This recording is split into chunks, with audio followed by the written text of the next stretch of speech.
that has been moved here, Madam Speaker. And my bill was called the Anti-Campaigh Lies Law, Madam Speaker. What am I talking about, Madam Speaker? Madam Speaker, there has been a lot of lies against candidates when people are trying to campaign.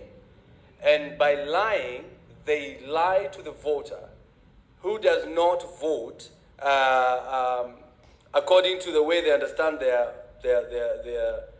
candidate, but according to how they were lied to, Madam Speaker. The same Anti-Campaigh Lies Law, Madam Speaker, it also talks about lying on promises and policies and manifestos, Madam Speaker.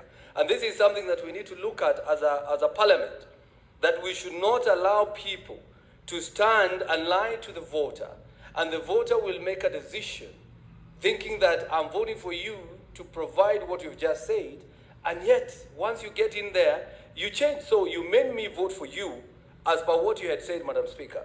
So I think this is an amendment that we need to bring into this law. And I can give an example again in 2017, Madam Speaker.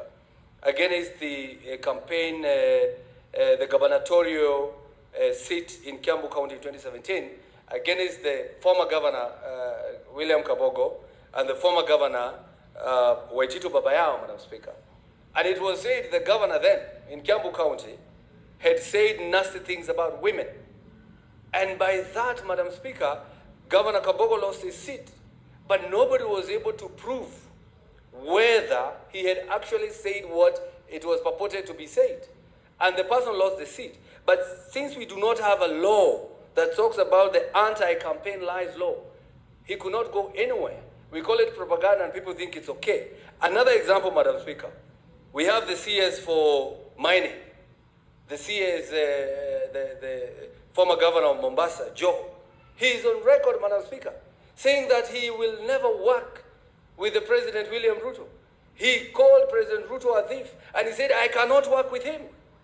Madam Speaker, many people never voted for William Ruto then because they believe in Joho. But today, Joho is in government. He is working under the same president, the same Ruto that he said he will never work with. So, Madam Speaker, they lied to the voters. And the voters did not make the right decision. The voters of Mombasa never voted for us, never voted for Ruto, never voted for President Ruto, Madam Speaker, because they believed in what was said by the then Governor Joho, Madam Speaker. So what I'm trying to say, and what I'm... What's your point of order, Senator Edie?